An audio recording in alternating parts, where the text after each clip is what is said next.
সিংহের মতো এসে বিড়ালের মতো ম্যাও হয়ে গেল দক্ষিণের সুপারস্টার থালাপতি বিজয়। আমরা কয়েকদিন আগে দেখেছি থালাপতি বিজয় তিনি একটি নতুন দল গঠন করে লক্ষ লক্ষ মানুষের ভিতরে মোদিজিকে ব্যাপকভাবে হামকি দামকি করে নিজে সিংহের মতো গর্জন দিয়ে নিজেকে সিংহ দাবি করে মোদির পতন ঘটিয়ে দিবে বলে হুঙ্কার দিয়েছিল। কিন্তু কেন যেন মনে হচ্ছে যে রাজনীতি আসতে না আসতেই সেই থালাপতি বিজয় বিড়ালের মতো ম্যাও ম্যাও শুরু করে দিয়েছে। ব্যাপারটা ঘটেছে এরকম যে কয়েকদিন আগে থালাপতি বিজয়ের একটা ব্যাপক জনগণের একটা সমাগম হয়েছিল, লক্ষ লক্ষ মানুষের ভিতরে তিনি গর্জে উঠেছিল। আন্তর্জাতিক পর্যায়ে দেশীয় পর্যায়ে সবাই ভেবেছিল হয়তোবা মোদিজির যে বর্তমান বৈশ্বিক যে রাজনীতির প্রেক্ষাপট তার ভিত্তিতে হয়তো দেশের ভিতরে একটা অস্থিতিশীল পরিবেশ তৈরি হবে, থালাপতি বিজয়ের হাত ধরে হয়তোবা মোদির পতন করতে পারে, এরকম সবাই মন্তব্য করেছিল। কিন্তু ঘটনাটা একটু উল্টো হয়ে গেল। বিষয়টি হচ্ছে যে থালাপতি বিজয়ের সেই লক্ষ লক্ষ মানুষের সমাগমের মধ্যে কোনো এক ব্যক্তিকে নাকি থালাপতি বিজয়ের যে বডিগার্ড আছে তাকে নির্যাতন করেছে, তাকে শারীরিকভাবে নির্যাতন করেছে, তার কারণে তিনি মামলা করেছে তার বিরুদ্ধে। এখন এই মামলার কারণে কি থালাপতি বিজয়ের হামকি দামকি যে গর্জন সেটাকে থেমে গেল কিনা এটা দেখার বিষয়। কারণ বিশ্ব রাজনীতিতে আমরা দেখেছি যার যত জনপ্রিয়তা সেই জনপ্রিয়তা কখনো কখনো তার জন্য কাল হয়েছে। আমরা পার্শ্ববর্তী দেশে পাকিস্তানের যে সাবেক ক্রিকেটার বর্তমানে বাংলাদেশ সেই দেশের পাকিস্তানের যে রাজনীতিবিদ ইমরান খান, সে যখন রাজনীতিতে আসলো তার ব্যাপক জনপ্রিয়তা তাকে তুঙ্গে তুলে দিয়েছিল।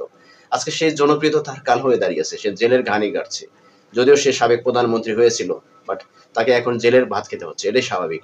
তো বৈশ্বিকভাবে আমরা দেখেছি যতগুলো মানুষের জনপ্রিয়তা যত বেশি হয়েছে সে জনপ্রিয়তাটা তার কাল হয়েছে। থালাপতি বিজয়ের যে প্রথম তার রাজনৈতিক পদার্পণ, অনভিজ্ঞ একজন ব্যক্তি তিনি রাজনীতিতে এসে তার যে পদার্পণ সেটা ছিল দেখার মতো। লক্ষ লক্ষ মানুষের সমাগমের মধ্য দিয়ে তার রাজনৈতিক দলের সূচনা হয়। সবাই ভেবেছিল হয়তোবা মোদির পতনটা হয়তোবা শুরু হয়ে গেল। কিন্তু বিষয়টা এরকম যে রাজনীতির অঙ্গনটা অনেক কঠিন জিনিস। সিনেমা জগৎ আর বাস্তব জগৎ ভিন্ন রকম।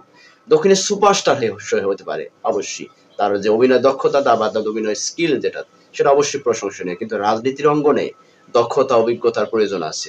থালাপতি বিজয় গত 15 বছর, প্রায় 13 বছরের 14 বছরের যে রাজনীতির যে প্রধানমন্ত্রীত্বের যে দায়িত্বভার গ্রহণ করেছে মোদিজি বৃহত্তর একটা গণতান্ত্রিক রাষ্ট্রে, সেই ভারতের মতন একজন প্রধানমন্ত্রী তাকে হামকি দিবে আর হুমকি দেবে সে ক্ষমতা থেকে নেমে যাবে, ব্যাপারটা এরকম না।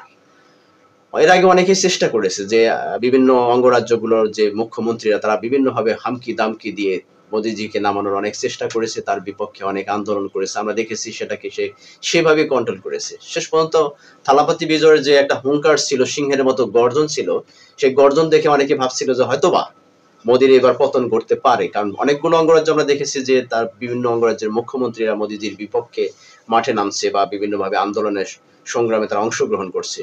কিন্তু এরকম হুঙ্কার বা এরকম হামকি দামকি করার মতো লোক হয়তোবা ভারতের প্রথম থালাপতি বিজয় এরকম মনে হচ্ছিল। কিন্তু আসলে ব্যাপারটা এরকম মনে হচ্ছে না, যে এই হুঙ্কার দিয়ে সে বিড়ালের মতো ম্যাও শুরু হয়ে গেল। মনে হচ্ছে যে তার রাজনীতির যে পটভূমি এখানে শেষ হয়ে যাবে নাকি সামনে ভবিষ্যতে আরো এগিয়ে যাবে সেটা দেখার বিষয়। কারণ তিনি ইতিমধ্যে ঘোষণা দিয়েছিল 250 আসন থেকে তিনি তার দলকে নির্বাচনে অংশগ্রহণ করাবে। তো আসলে দেখা যাক আসলে পরবর্তী সময়ে তার দল আসলে নির্বাচনে অংশগ্রহণ করতে পারে কি না পারে, বা ব্যক্তিগতভাবে সে আসলে রাজনৈতিকভাবে কোনো শিকার হয় কিনা সেটাও দেখার বিষয়। থালাপতি বিজয়ের যে রাজনৈতিক যে যে তার চিন্তা চেতনা, যার চিন্তা ভাবনা বা তার যে সাহসিকতা, তার যে সাহসিক বক্তব্য সেটা আসলে কত দূরে এগিয়ে নিয়ে যেতে পারে সেটাই ভবিষ্যৎ প্রজন্ম দেখবে। আমাদের ভারত উপমহাদেশের রাজনীতিতে অনেক উত্থান পতন দেখেছি, অনেক দলের উত্থান দেখেছি, অনেক দলের পতন দেখেছি।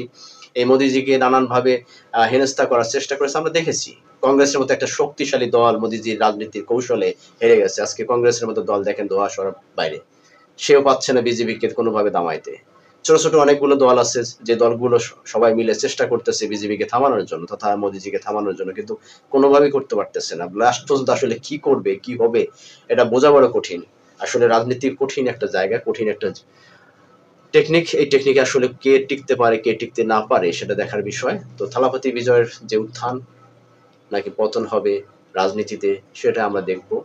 তার বজ্রকণ্ঠ, তার সাহসিকতা, সিংহের মতো গর্জন, সেই গর্জন আসলে থমকে যাবে নাকি বিড়ালের মতো ম্যাও ম্যাও শুরু করে সে রাজনীতি থেকে সবকিছু গুটিয়ে নিয়ে তার সব যে পেশা, অভিনয় পেশায় ফিরে যাবে, এটাই বর্তমান প্রজন্ম এখন তার দিকে চেয়ে আছে। তো আমরাও তাকে দেখবো অবশ্যই। তো দেখা যাক। সবাই ভালো থাকবেন। আসসালামু আলাইকুম ওয়া রাহমাতুল্লাহি ওয়া বারাকাতুহু।